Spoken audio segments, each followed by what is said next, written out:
Teraz trochu iná zábava. V bratislavskej medickej záhrade svoj šapito opäť rozložil tradičný festival nového cirkusu Circle Art. Medzinárodný projekt súčasného cirkusu spája divadlo, akrobáciu, cirkus aj pouličné umenie. Všetky predstavenia majú slovenskú premiéru. Živelní umelci skenia ich neustála komunikácia s publikom, tak sa začal festival nového cirkusu. Najmladšie javiskové umenie vzniklo vo Francúzsku a spája obyčajné témy s každodennými udalosťami do niečoho nového, avšak iného.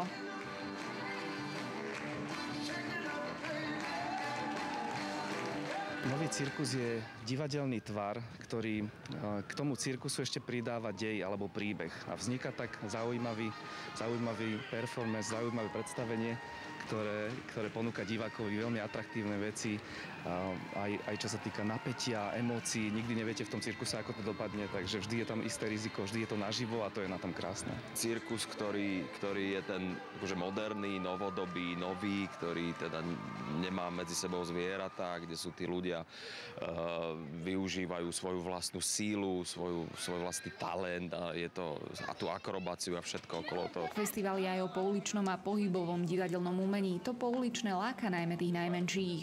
Od poetického nového cirkusu až po rôzne show. Čiže tie jednotlivé predstavenia sú veľmi zaujímavé. Sú v šapite, ktoré dokonca teraz v týchto horúčavách dokážeme aj trochu klimatizovať. Je to o té píli, no, člověk musí vydržet. Není to těžké, pokud to člověka baví ta cesta, tak je to radost. Letos jsme tady po třetí na Circle Artu. Děláme vlastně workshopy a chodíme na chudách, máme různé představení. Zuzana Navrátilová, RTVS.